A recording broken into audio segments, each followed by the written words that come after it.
माता पिता अक्सर अनजान रहते हैं और उनके बच्चे ऐसा काम करने लगते हैं जिनके बारे में माता पिता ने कभी सोचा भी नहीं होता। मेरे पिता इस दुनिया से बहुत जल्दी गुजर गया था।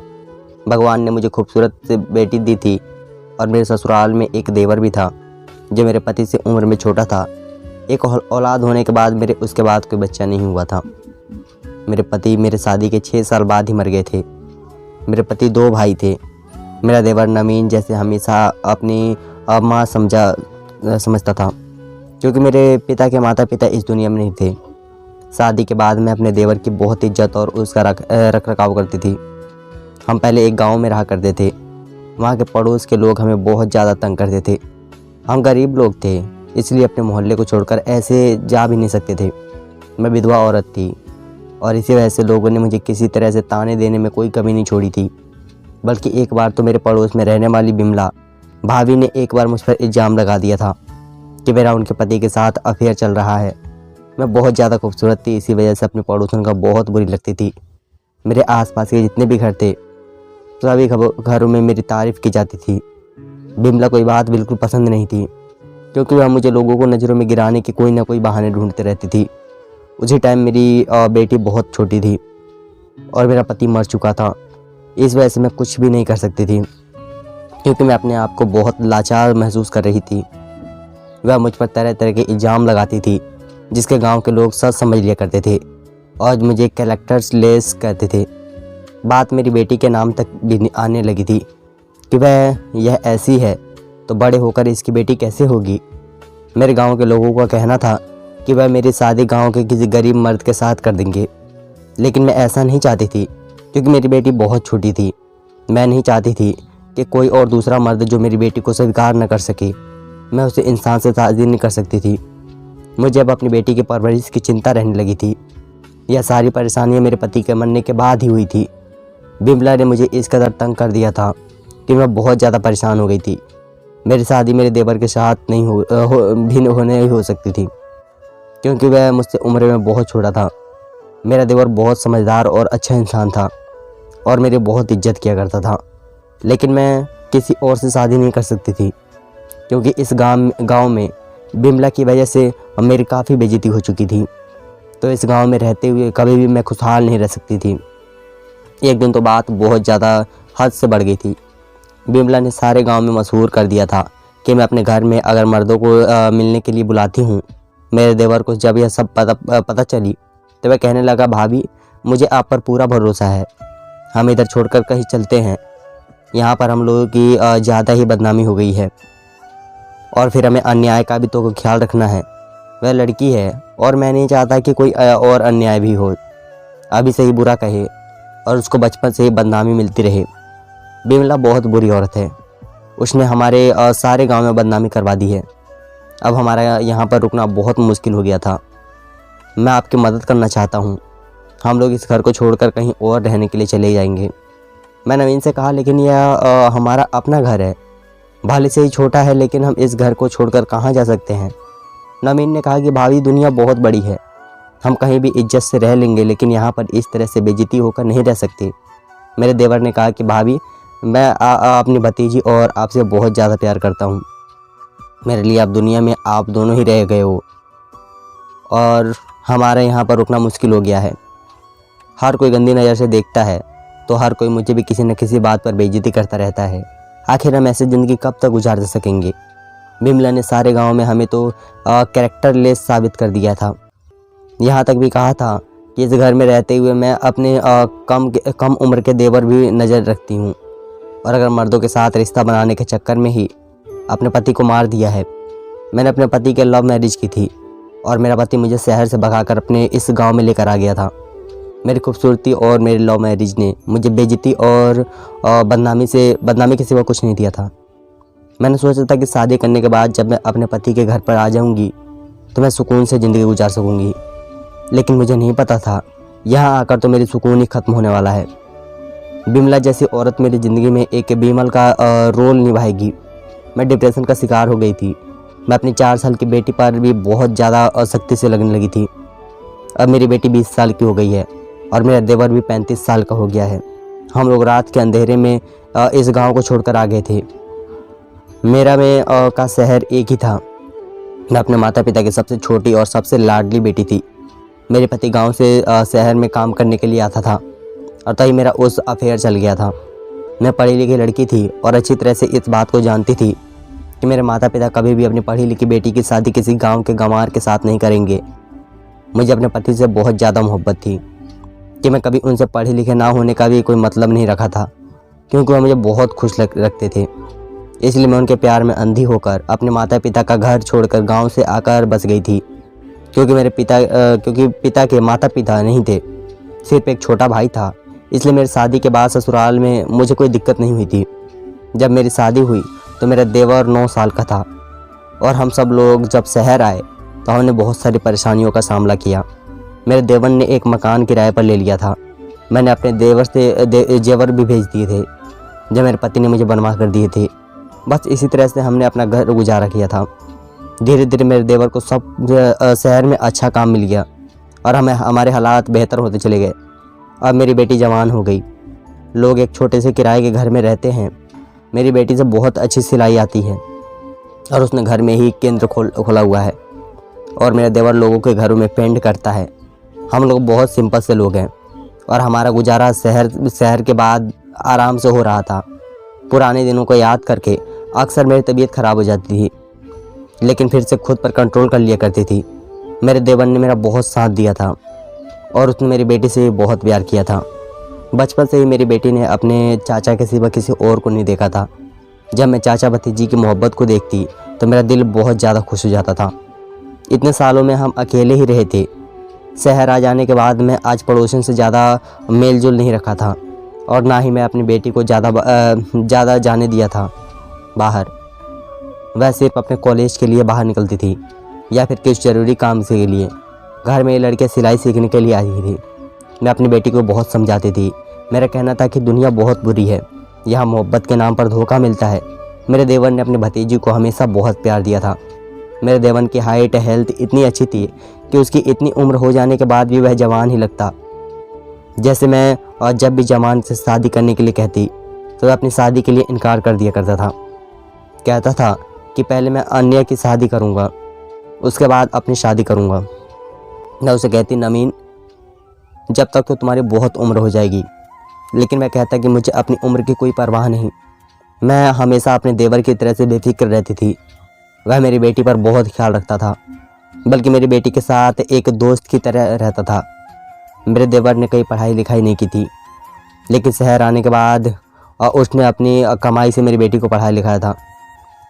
और उसके बाद जब मेरी बेटी बड़ी हुई तो उसने चाचा को ट्यूशन दी, जिसकी वजह से मेरा देवर भी पढ़ना लिखना जान गया था। मुझे इन दोनों का प्यार देखकर बहुत खुशी होती थी, लेकिन फिर कुछ अजीब होने लगा था। इतना अजीब कि मैं हैरान और परेशान रहने लगी थी। मेरी बेटी मेरे हाथ से खाना खाया करती थी, लेकिन कुछ दिनों से वह जिद कर रही थी कि वह खाना खाएगी तो अपने चाचा के हाथ से ही खाएगी। मैंने अपनी बेटी को समझाया कि तुम्हारे चाचा सो गए हैं, सुबह और उनका काम पर भी जाना होता है, इसलिए वह जल्दी उठते हैं, तुम खाना खा लो और सो जाओ। लेकिन उसका कहना था कि चाचा को ही बुलाओ, मैं अपने चाचा के हाथ से ही खाना खाऊंगी। मुझे उसकी बात से गुस्सा आ गया। मैंने उससे कहा, क्या हरकत है, छोटे बच्चों की तरह जिद क्यों करने लगी हो। इतनी ही देर में मेरी कड़क आवाज़ सुनकर मेरे देवर नवीन भी अन्य के कमरे में आ गए। शायद मेरी कड़क आवाज़ नहीं उसको जगा दिया था। उसका कहना था कि भाभी आप क्यों शोर कर रही हैं। मैंने उसको बताया कि यह जिद कर रही है कि इसको तुम्हारे हाथ से ही खाना खाना है। मेरी यह बात सुनकर नवीन हंसने लगा और कहने लगा, इतनी सी बात है, कोई बात नहीं, अन्य को अपने हाथ से खाना खिला देता हूँ। अन्य ने नवीन के हाथ से खाना खा लिया और नवीन अन्य के कमरे में लगभग 1 घंटे तक बैठा रहा। रात के 11 बज चुके थे। मैंने कहा, खाना खिलाते खिलाते मुझे पूरा 1 घंटा लगा दिया, सुबह तुम जल्दी भी उठोगे, इस तरह से इतनी रात तक जाओगे तो फिर कैसे सुबह को आँख खुलेगी। तो वह कहने लगा, भाभी हम चाचा भतीजे बातें कर रहे थे, बस बातें करने में ही कुछ टाइम लग गया था।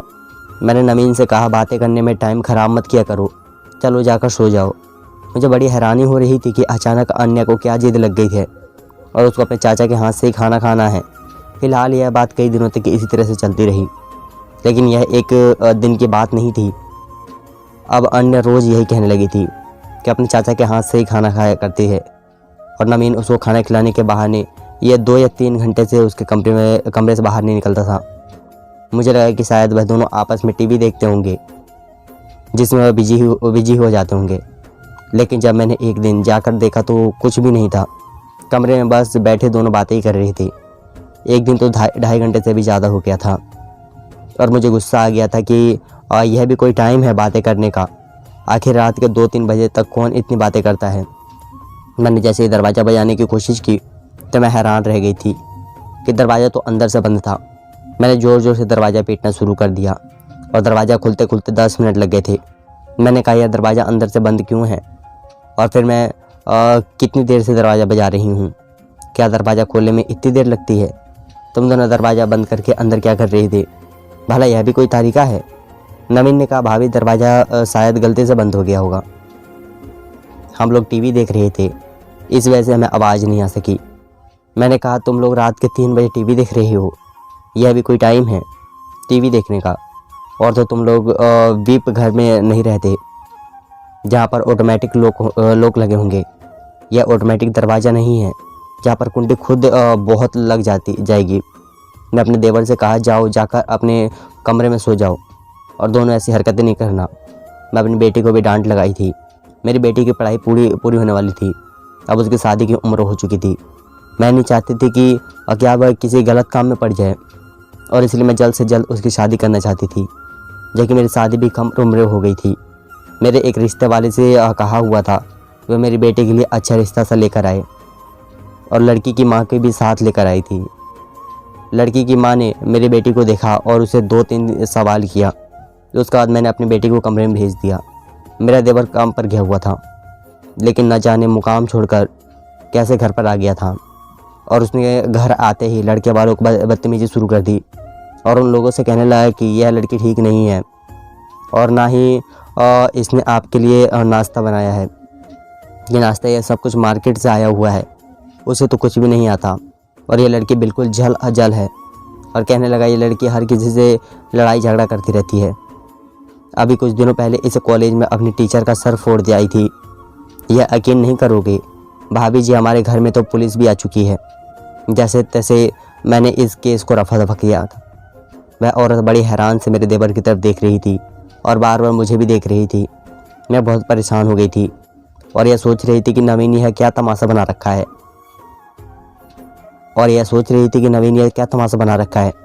और बोलते ही चला जा रहा है, जबकि इस बात पर कोई भी सच्चाई नहीं थी। वह भी जानता था कि वह झूठ बोल रहा था। न जाने क्यों वह लड़के वालों से झूठ बोल रहा था। मेरी बेटी ने कभी किसी की टीचर का कुछ नहीं छेड़ा था, यहाँ तक कि उसने तो कभी स्कूल में किसी से बदतमीजी भी नहीं की थी। नवीन से मुझे उम्मीद बिल्कुल भी नहीं थी। न जाने इस लड़के को क्या हो गया था। मैं यह देखकर खुद हैरान हो गई थी कि कहीं यह नाश्ता करके तो नहीं आया। तभी लड़की की माँ कहने लगी, ऐसी बदतमीज लड़की से हमें रिश्ता नहीं करना। और वह बहुत सारी भली बुरी बातें सुनकर हमारे घर से चली गई थी। जैसे ही वह लोग घर पे चले गए थे, उसके बाद मैं नवीन से सवाल किया कि तुमने यह सब कुछ क्यों किया? तो नवीन कहने लगा कि भाभी, आपने लोगों की शक्लें देखी थी, यह लोग कहीं से ढंग से भी नहीं लग रहे थे। मैं अपनी इकलौती भतीजी की शादी इन लोगों के साथ नहीं करूँगा। मुझे लड़का बिल्कुल भी पसंद नहीं। आपने देखा हमारी अनन्या कितनी खूबसूरत और कम उम्र की है, जबकि उनका लड़का तो कितना उम्रदार लग रहा था। मुझे यह लड़का बिल्कुल भी पसंद नहीं आया था, इसलिए मैंने ऐसा कहा। मैंने नवीन से कहा, पागल लड़के, तुम एक बार मुझसे ही पूछ सकते थे, क्यों इतना तमाशा करने की क्या ज़रूरत थी? तुमने उन लोगों को बुरा नहीं कहा, बल्कि उन लोगों के सामने हमें ये भतीजी की इंसल्ट कर दी। यह देखो, यह लोग कहीं और जाकर हमारी बेटी के बारे में ऐसी बातें करेंगे तो फिर हमारे घर पर रिश्ते नहीं आएंगे। नवीन कहने लगा, ऐसा कुछ नहीं होगा भाभी, जैसा आप सोच रही हो। मैंने ऐसा इसलिए किया कि ऐसे घटिया लोग हमारे घर पर दोबारा रिश्ता लेकर ना आ सके। और आप तो लोगों पर इतना फिदा हो रही हो सिर्फ उनके घर और ज़्यादा देखकर। यह तो देखो कि हमारी अनन्या कितनी खूबसूरत और प्यारी है, और उसे लड़की की शक्ल से ही लग रहा था कि वह ठरकी है। और उसकी माँ को देखो, आपने कितनी चालाक औरत लग रही थी। मैं अपनी अनन्या को किसी ऐसे लड़के के हवाले नहीं करना चाहता। मुझे नवीन की इस हरकत पर बहुत गुस्सा आ रहा था, लेकिन अब जो कुछ हो चुका था सो हो गया था। उन लोगों से दोबारा बात करने का कोई फ़ायदा नहीं था। अगर मैं कहती कि मेरा देवर मजाक कर रहा था, तब भी वह लोग मेरा बात को नहीं मानते।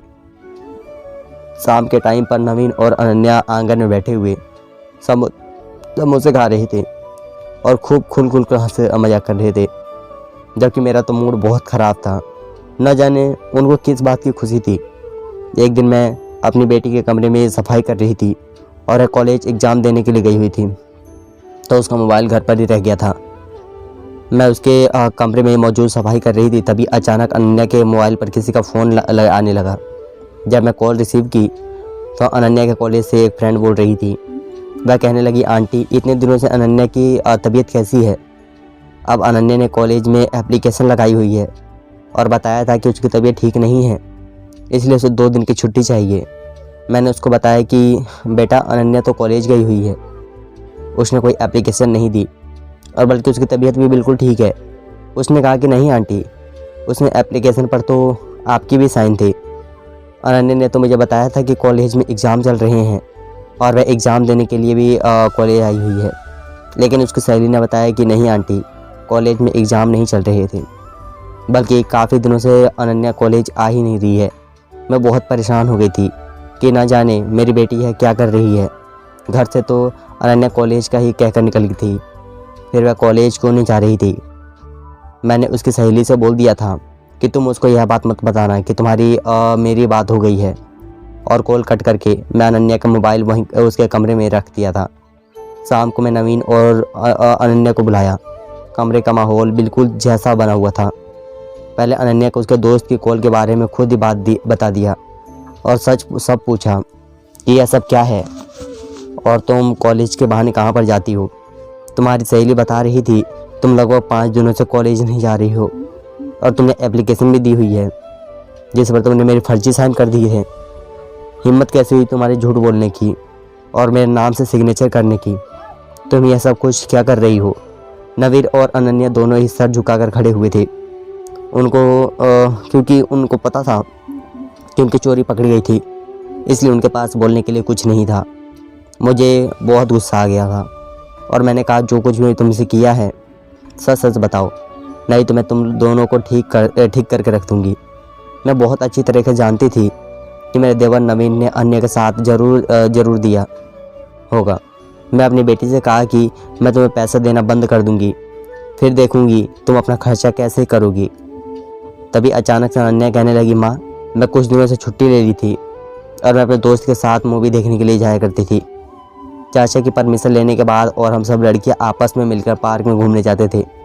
मैंने कहा कि तुम्हें संडे का दिन घूमने के लिए और मूवी देखने के लिए नहीं मिलता है क्या? नवीन ने कहा, भाभी मेरा दिल कर रहा था मूवी देखने जाने का, इसलिए मैंने ही कहा था अनन्या को कॉलेज की छुट्टी करने को, इसके आपसे झूठ बोलने को। मैंने कहा, नवीन आखिर तुम लोग क्या कर रहे हो? वह कहने लगा, भाभी मुझे माफ़ कर दो, मैं आपसे माफ़ी मांगता हूँ और अनन्या को भी माफ़ कर दो, इसमें इसकी कोई गलती नहीं, बस मेरा दिल कर रहा था इसलिए मैंने अनन्या से कॉलेज की छुट्टी लेने के लिए कहा था और हम लोग एक दिन मूवी देखने के लिए गए तो एक दिन पार्क चले गए थे। इन दोनों का बिहेवियर मुझे बिल्कुल भी समझ में नहीं आ रहा था। न जाने यह लोग क्या कर रहे थे। घर में मेरा देवर और मेरी बेटी यही सब अजीब तरह से हरकतें घर में ही किया करते थे। मैं अब इन दोनों पर कड़ी नज़र रखने लगी थी। यह दोनों घर में खूब हंसी मजाक करने लगे थे, तो कभी आपस में 2-2 घंटे में बैठ के बात करते रहते थे। चाचा भतीजे में अब बहुत ज़्यादा ही मोहब्बत हो गई थी। इन दोनों को एक दूसरे के अलावा और कोई दिखाई नहीं देता था। इस बीच में अनन्या के लिए एक और रिश्ता देखना शुरू कर दिया और मैं अपने देवर को कहा था, अगर लड़की में कोई कमी दिखे तो मुझे बताना, लोगों के सामने तमाशा बनाने की ज़रूरत नहीं, क्योंकि तुम इतना नहीं जानते हो कि ऐसा करने से तुम्हारी अपनी भतीजी ही बदनाम होगी और इस तरह से तुम्हारी भतीजी के रिश्ते आने भी बंद हो जाएंगे। यह बात सुनकर मेरे देवर ने एक बड़ी अजीब सी बात कही। उसने कहा कि मेरी भतीजी को रिश्ते की कोई कमी नहीं। मैं नवीन से कहा कि क्या कहना चाहते हो तुम, मतलब क्या है तुम्हारा कि रिश्तों की ज़रूरत नहीं। मेरा देवर कहने लगा, भाभी बस मेरे मुंह से निकल गया, ऐसे भी कोई बात नहीं। मैं तो अपने देवर और मेरी बेटी से बहुत ज़्यादा परेशान हो गई थी। पता नहीं है क्या करते थे और अपने दिमाग में क्या सोचते थे। यह मेरी ही वजह से हुआ था कि मैं अपने देवर और अपनी बेटी से कुछ ज़्यादा ही छेड़ी हुई थी। इस बार मैंने अपनी बेटे के लिए जो रिश्ता ढूंढा था उसमें से कोई गलती निकाल ही नहीं सकता था। लड़का बहुत कम उम्र का था, देखने में भी हैंडसम था, उसकी फैमिली बहुत अच्छी थी और अमीर परिवार से ताल्लुक़ रखता था। उसके माता पिता बैंक में नौकरी करते थे। लड़का खूबसूरत और गोरा चिट्टा था और मेरी बेटी से उम्र में ज़्यादा बाद भी नहीं था, बल्कि उसकी उम्र के बराबर ही होगा। और लड़के वालों की मेरी बेटी बहुत पसंद आ गई थी, क्योंकि मेरी बेटी अनन्या बहुत ज़्यादा खूबसूरत थी। मैं अब अपने देवर की तरह देखा और वह तो अब कोई गलती नहीं निकाल सकता। नवीन चेहरे से बहुत ज़्यादा परेशान लग रहा था। लड़के वालों ने कहा कि हमें आपकी बेटी बहुत पसंद आ गई है और हम जल्द से जल्द मंगनी की रस्म करना चाहते हैं और जल्द से जल्द शादी करके आपकी बेटी को अपने घर ले जाना चाहते हैं। मुझे अब यह बात सुनकर बहुत खुशी हुई थी और मुझे उनकी यह बात बहुत अच्छी लगी थी। उन्होंने कहा, अब हम आपके घर पर आ गए हैं, एक बार आप हमारे घर पर आके सारी इन्फॉर्मेशन ले लो, उसके बाद सारी बात बैठकर कर ली जाएगी और शादी की डेट में फ़िक्स कर ली जाएगी। मुझे इस बात पर बहुत पसंद आई थी। उन्होंने हमें अपने घर के आने के लिए फ़ौरन ही इनवाइट कर दिया था। मैंने भी कह दिया था कि हम 2-3 दिन बाद आप लोगों के घर पर आ जाएंगे। जब सब लोग हमारे घर से चले गए तो मेरे देवर कहने लगा, हम यहाँ पर भी रिश्ता नहीं करेंगे। मैं नवीन की तरफ हैरान होकर देखा, जैसे कि वह मेरी बेटी की शादी होने नहीं चाहता। मैंने कहा, क्यों नहीं करोगे, क्या खराबी है इस रिश्ते में? मैंने कहा, ऐसे रिश्ते के नसीब वालों को ही मिलते हैं।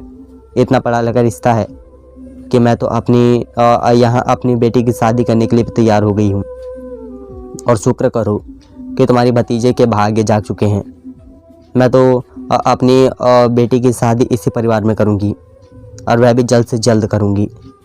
ऐसा कहीं ना हो कि यह रिश्ता हमारे हाथ से निकल जाए।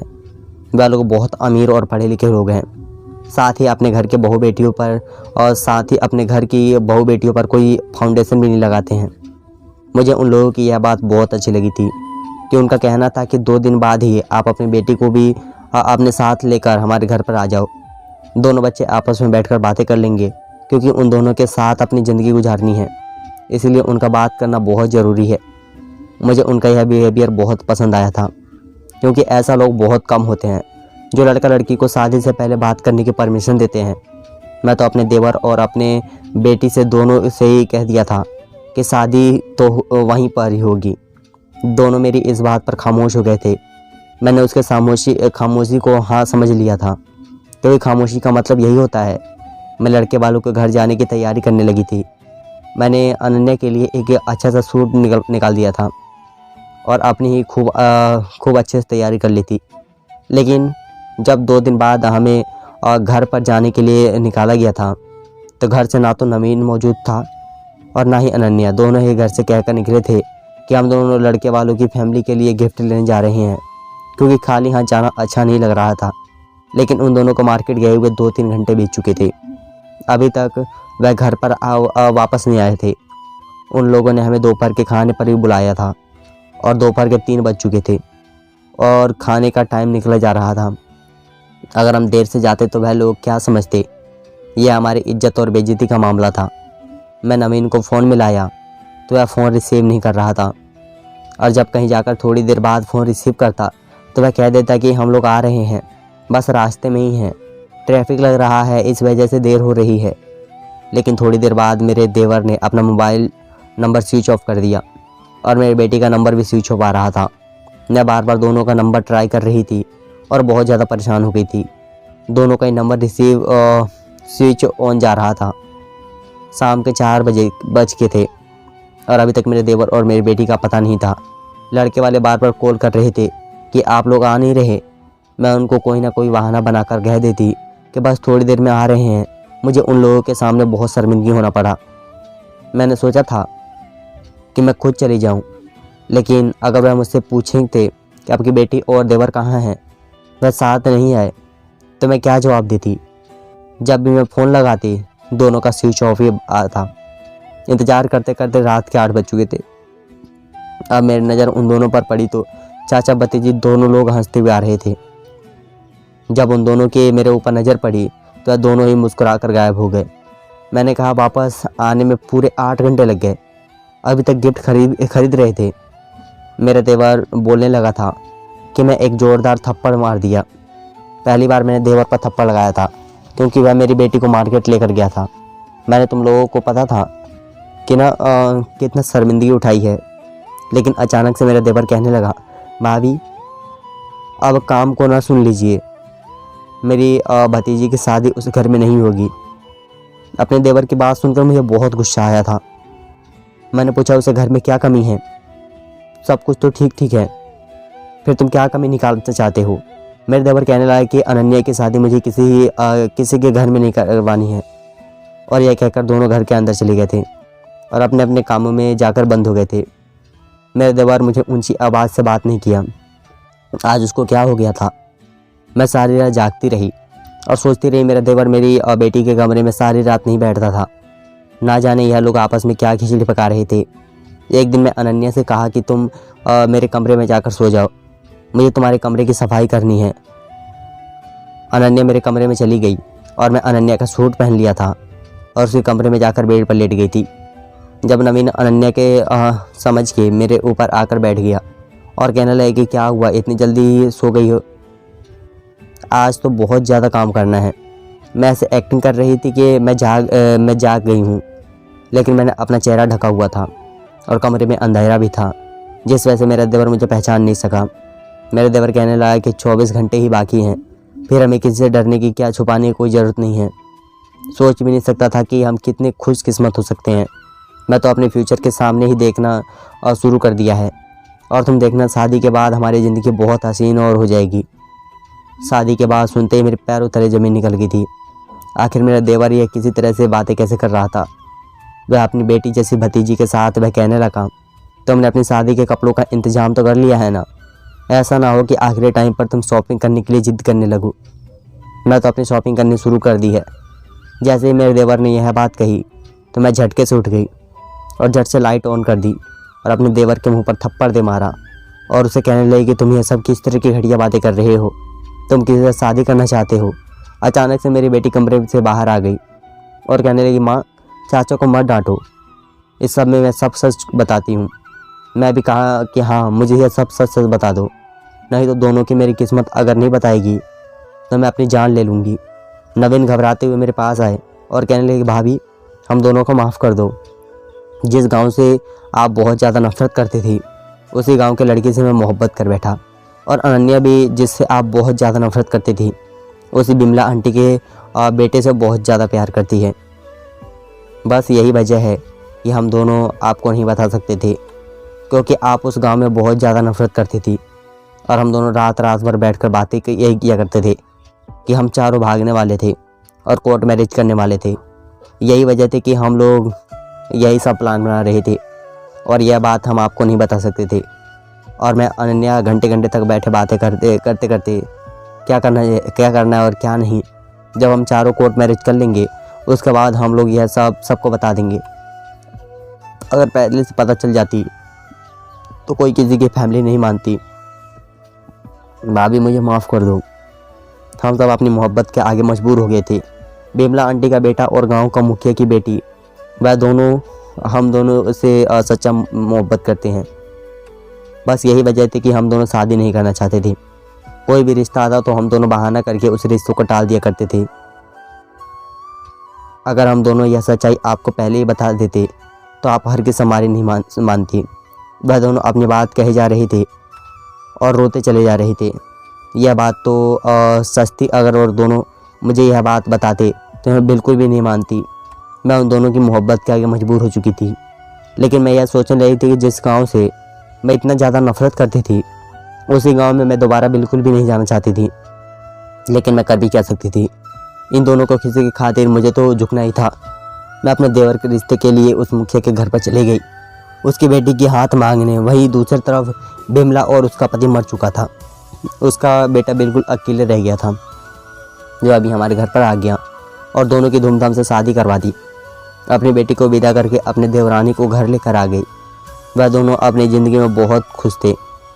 मेरी ज़िंदगी में तो बस यही दोनों की खुशी ही बची थी। इसलिए सारी पुरानी बातें भूलकर उन दोनों की खुशी में ही मैं शामिल हो गई। मेरी बेटी भी खुशहाल ज़िंदगी गुजार रही है और यह मेरी देवरानी का स्वभाव बहुत अच्छा है। धन्यवाद दोस्तों।